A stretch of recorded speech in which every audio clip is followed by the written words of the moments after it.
What's going on, gamers? So in this video, we got Digital Foundry. Yeah, we got a lot of Digital Foundry going on. It's been a while since I've been on them a lot. Talk about legacy Xbox consoles were amazing. Original Xbox 360 era. So what changed? Well, we got a lot to talk about here. It's an interesting conversation. Before I add in anything, let's go ahead and get into what they're gonna say, and then we're gonna come along. It's really about reacting to what they have to say and adding in things. It gets interesting though. Here we go. Okay, this question comes from Afreem the Dream. Greetings, Foundryman! Exclamation point. Microsoft released 4 generations of Xbox consoles, and in terms of sales, the only true success was the Xbox 360. Even Sony's worst, PlayStation 3, outsold Microsoft's best. Are we looking back at the Xbox brand through rose-tinted glasses, considering 3 out of 4 generations were fairly awful? Do you guys believe 3 out of their 4 consoles were fairly awful? Cheers! Exclamation point. Well, John, I think the question. Here's my thing with that before we get into that. I would say no, the Xbox One and the Series X. The original Xbox was successful, but maybe not in a sense from outselling anything, but more like this is your first time coming in. You did a good job. You made an imprint into the gaming industry by adding voice chat in a certain sense that worked much better than others. You improved upon the coding and network of Sega from the downfall of Dreamcast, which we know what happened with the visual studios that we now know as the 2K games. Yeah, that's Sega's team. So yeah, they went with Microsoft. They improved upon the networking that the Dreamcast had. There's a lot of good things there. You had a sense of power. At that time, it kind of was cool. You know what I mean? And there was an identity there. So no, I wouldn't say that was a failure. At the end there It was is a lead to something probably better. we don't think they were fairly awful. Absolutely not. That No. is so. This is why I don't like looking at sales Right. alone as like judging something, right? Mm-hmm. First of all, the original Xbox, I would say, was genuinely an amazing little machine. Yeah, it may not have been a huge sales success compared to PlayStation 2, but Microsoft was trying everything, and there was so much interesting software on the Xbox. And not only so, Yeah. like you got just like cool Sega was doing stuff, Microsoft was experimenting, you had Japanese, American, European developers, everybody trying their hand at different Xbox things. Got something for you. And so much of it was really, really cool and unusual, which I loved. But then in addition, of course, it was usually the best place for multi-platform games at the time, with either best image quality, performance, or both. And it's just, and it gave us so many just incredible experiences at the time that I still look back on. Like, I'm not a big online gamer these days, but man, those early days of Xbox Live were some Yeah. of my favorites. Agreed. I mean, we can go back and guys, I told you I still keep this type of stuff in my room. I can't show you all my games right now, but there's Quake 3 Arena for Dreamcast. As you see, just an example. Oh yeah, we still got the disc, but we don't want to open that too much, but it's there. We go back. You guys know, just show you guys a little bit of stuff there. Fantasy Star. Well, I still got all my Dreamcast games, all my other stuff. All my controllers, Capcom versus SNK. I mean, Dreamcast is man, and then they're making another one of these Jet Set Background Radios, love that. Virtual Fighter. I mean, guys, I have a ton of Dreamcast games. Marvel versus Capcom 2. Yeah, this is worth money. Hold on. Soul Calibur. Yeah, we got a lot over here though. We're not gonna go through the whole video, but I just want to give you a sneak peek. Oh yeah, man, we go back to that. I still got my Super Nintendo stuff, all of that. Let's go though. Like, man, Sega. obviously Splinter Cell, the second Splinter Cell, the Spies versus Mercs stuff. I don't know Yes. if any of you guys spent time with that, but that was just like this magical moment in online play. This like where you had two different mechanics, two different styles of play fighting against each other. The microphone, it really felt like unbelievable at the time. And of course, Halo dominated my days in college. 4 Xboxes networked together. That was another thing. The Xbox was all about local networking, and then eventually Xbox Live as well. Like, there was just so much going on there. I love the original Xbox. And Yeah. then Xbox 360, which, as he says, was a big success. I felt that this vision continued and was strengthened, and that original 360 team, like, they really got it. And it was the one that actually got the most support from Japan as well. Like we got Yeah. like the creator of Final Fantasy RP Itagaki. Yeah. making two amazing RPGs for that system, right? With Oh Blue yeah. Dragon and Lost Odyssey, which are Lost just Odyssey incredibly was good games. And there's just so much, like Cave 10 went out of big on 10. there. There's so many shooters on there, lots of weird random Japanese games, but also like the stuff coming out, everywhere around the world. I mean, it was a really interesting, cool system. It was beautifully designed. It was very capable. The hardware was super smart and well done. Microsoft was still playing in all the different pools with so many different genres. Like their first party output was amazing during this period. Yeah, it felt like I said, it was sold their identity. It felt like it was gaming. It wasn't corpo. 360 only really faltered. Well, one, obviously the Red Ring stuff, not Oh great, yeah. but that, I don't take that away from the software lineup. The software was still incredible. It's just the hardware had a major flaw, and ultimately so did PS3 with the yellow light of death Yeah, I remember situation. that. But I think things just took a turn, frankly, with Kinect, and I think it comes down to them trying to chase Nintendo's success with the Wii and fundamentally misunderstanding it and like going down a route that was not the correct route for the system. Yeah, Microsoft and Sony both tried to imitate Nintendo because they were beating them. You know what I mean? Like Nintendo was stomping. Like it's ridiculous. 102 million on the Wii that generation and 154 million on the DS. 256 million install base. Insane.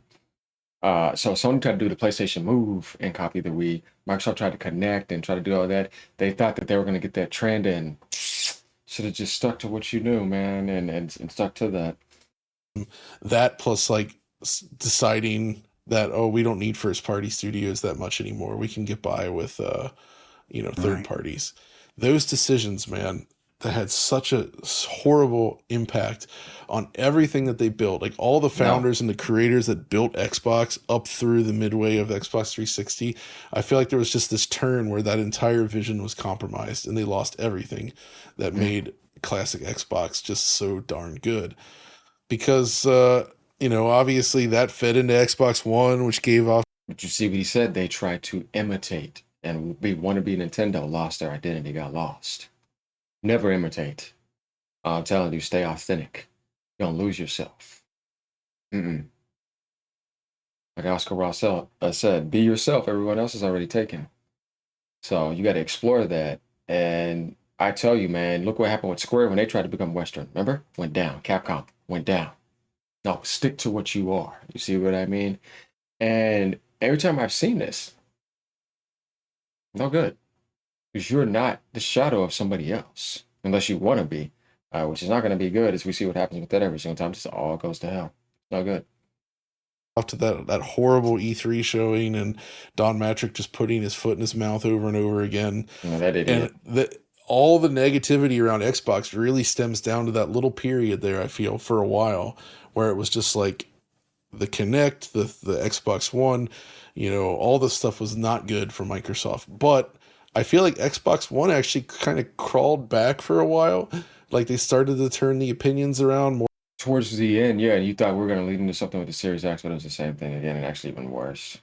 Oh, God. More good games were happening. The Xbox One X was a really nice piece of kit. And I feel like up through 2020, Xbox was like trending in the right way, And then Hmm.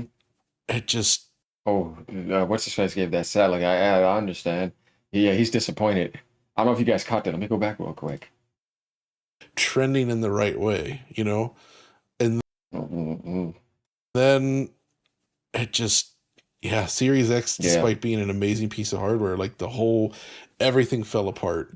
And we ended up where we're at I now. understand. And I don't want to lay the blame fully at their feet, but I felt like the goal was to get Halo Infinite out at launch for Xbox Series X. They wanted Halo Infinite to reboot that series, give Xbox a fresh face. This was going to be like the next chapter for everything. And then when that fell apart and didn't happen right, like that was like the canary in the coal mine for this system. So, Mm. but I think overall, I mean, they've made good hardware overall outside of maybe Xbox One, And most of their time in the game market, I think, has been pretty awesome. It's really just the early Xbox One, late 360 era, and then like recent times where things were not good, I would say. Oliver? Yeah, I would certainly agree with that. I think Xbox 360 was a real high point. Here's my thing, like too, definitely with these people that try to come damage control. You're not going to tell me Digital Foundries it doesn't care about Xbox like that. It's. I've seen some people say some dumb shit. His expression just showed it. You can't fake that. I said, shut up. People are honest about timelines. You know what I mean?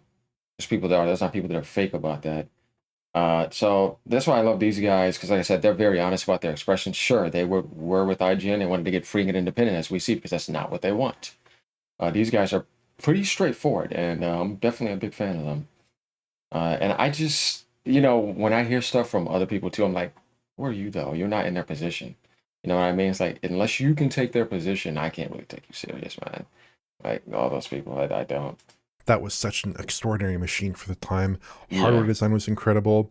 The games were amazing, especially the early 360 games. So many great titles in there. Hmm. Xbox One also had some excellent stuff. I feel like some solid games, not as many as PS4 Sunset perhaps, Overdrive. but still quite strong. And then with the series, rather with the One X, you had the best console for multiplats towards the end of that generation by a good margin with the Scorpio hardware. It was quite. Yeah. And Quantum Break. Oh man, Microsoft, what the hell, man? What are we doing with this, man? Give that to Remedy. It belongs to them. I'm annoyed that you're interfering with the canon. You know what I mean? Let it go. You're not doing anything with it. Quite good. I really feel like Microsoft's decline was maybe twofold. The first thing was just a lack of first party software, a comparative lack, not maybe an absolute lack, but a comparative lack. Because I remember going towards the end of the 360 PS3 generation, I had started out that generation playing a lot more on 360. But over the course of Mm. that generation, towards the end of it, it just seemed like Sony really ratcheted up their first party output. It seemed like it was coming in at a really consistent quality level. You had like Uncharted, Infamous, The Last of Us, Motorstorm, lots of great games in those franchises, and they were delivering and delivering and delivering. Killzone as well, tons of great games.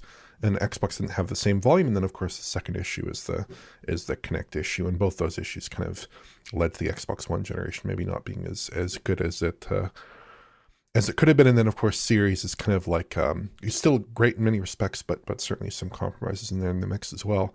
But I would certainly I would disagree with the idea that you're dealing with like 3 generations of failure. I would not agree with that No, me sentiment at neither. all. It's half and I half. think that No. you have 3 generations of maybe not great sales success, but I think you have Right. 4 generations of great hardware, 4 generations of lots of great games. Series is tailing off a little bit at the moment at present. That's actually a good perspective, the way that he's saying that, because he's just like, it's not failing in everything, but the things that it did fail in is what mattered the most. But the hardware was still good. And some of the games on Game Pass, yeah. But certainly all those consoles have something to commend them. All the hardware designs were quite great, I think, for the time, or at least maybe not the original Xbox One, but certainly Scorpio hardware in that generation. And I Yeah. actually have very positive feelings about Microsoft hardware. I have very positive feelings about Microsoft consoles, even though they've had some recent issues. So I don't think that a lack of sales success should be mistaken for a failure to produce a good product. I think they're great products. Also, let's keep in mind that you look at like Nintendo, right? Like the Wii U, that was a failure, right? Yeah. That's less Yeah. than 14 million units sold. That's worse than anything Xbox has put out. The GameCube as well. I love the GameCube, but it sold worse than the original Xbox, Yeah, right? So that didn't stop Nintendo from continuing on and making amazing. that's the thing too, because the Nintendo's OP though, they still sold 100 something in the handheld because they're running two industries. That's the thing about them compared to somebody else. Where the GameCube did that, the Game Boy Advance did that, or the Wii U did that. Their handheld sold like 85 million on the 3DS. So that's the thing with them because they're tricky. They have two markets consistently, and they're running it. Whereas these other ones, like, oh, this is all I have, and this is all I'm launching. And yeah, since Nintendo did so much, yeah, they're not going to kill their base. They were just waiting. You know what I mean? And we saw the Switch, 150 something million, right now. They're not going to go anywhere. And if you do such a good job with that, yeah, they're not going to move. Um, so yeah, that's the thing with that. And the Vita, right? That fell too terribly. Like that sold just like the Wii U. But Sony kept on going. PS4 didn't fall off, and PS5 is doing well. They can't destroy their bases. Hmm. Amazing stuff. Yeah. You know, you have ups and downs. It's really just somehow Sony has managed to like keep those sales really high outside of say PS PlayStation Vita. Vita. Yeah. Yeah, Or I'd say pretty PSVR much as well. the only one. That's an accessory, I suppose. That's an Yeah. accessory. I It's like don't talking know. about Pocket Station or something. My only thoughts on this is, I don't know. I think Xbox began with a great deal of hunger from Microsoft to really make an impact on the gaming market, and then they basically moved up to 11 with Xbox 360. I mean, they were pushing the very latest process nodes, very latest technology on all fronts for Xbox 360. They were doing things like getting GTA 4 to appear on Xbox at the same time as PlayStation. Which they hadn't been successful on in the past. You know, the PlayStation was firmly established as the place to play GTA. That kind of changed. They had a year advantage over PlayStation for whatever reason. I think, you know, there were problems with PlayStation, but ultimately they pushed and pushed and pushed, and it was always about great games, right? And expanding the platform in that respect, and just being excited about games. And you're right, John, that did kind of sort of taper back with Kinect, which in retrospect kind of cool, but also kind of cynical. You know, I remember being in the whole Kinect presentation at Gamescom, and was trying to play Burnout Paradise on with Kinect. It's kind of like they were kind of suggesting that the Kinect could actually replace the controller. That's a horrible idea. It's not comfortable. It's not fun. Like as an accessory to some things, there could be some interest there, but beyond that, no freaking way. And honestly, like it wasn't that much different than what Sony did with the iToy on PlayStation 2, if we're honest. Yeah, I remember that. Right? Like it's more technically advanced, but that's the level of kind of interactivity we got. It's like a fun party trick. But Sony didn't try to sell the iToy as like this is where PlayStation's going. Exactly. And unfortunately, Which is what Kinect you're was quite kinda right. sold It as. set the stage for that, and I think telemetry. I think at the tail end of the Xbox 360 generation, Microsoft were looking at telemetry that was saying, hey, actually, a lot of people are using their Xbox 360s to watch Netflix. Maybe we should become this multimedia console instead. And that, obviously, you know, the rest is history after that initial reveal there. So that's kind of when if you stop focusing on games, you've got problems. And I think, you know, PlayStation, to their credit, they realized with PlayStation 3 that things had to change. They brought in Mark Cerny. You know, Vita obviously wasn't a sales success, but the concept of the machine was just rock solid. Bring that concept over to a console. And, you know, basically we've had, you know, huge amounts of success for Sony based on simply focusing on hardware that enables great games and delivering great games. Yeah. There could have been a slip up this generation for Sony because of the failed games as a service initiative. But ultimately, Microsoft didn't capitalize on the kind of diminished amount of exclusives that Sony had. And in fact, you know, what can you say? PlayStation continues to do extremely well, Microsoft less so. But certainly there's a lot of really fantastic memories with Xbox, and hopefully they can come back at some point. I understand. Well, there we have it. That was a good one. You know, very good, intelligent coverage on Legacy, what happened from a different perspective compared to the way other people look at things. We didn't even bring up stuff like Phil Spencer or any of the other stuff, but just other things that were supposed to be looked at. You know, how Sony caught up too, because as we know, they had an advantage. PS3 was overpriced, cell processor was ridiculous, but online was free, and a lot of other good things. So they ended up doing the right thing, and because they did, they had that speed up, which was crazy. So yeah, there we have it. Hopefully you guys enjoyed some of those little Dreamcast games I showed you. Oh, I have a lot more. Trust me, I keep them all. But there we have it. Let me know what you guys think about this. All right, like, comment, subscribe. Peace out. Have a great day. Later.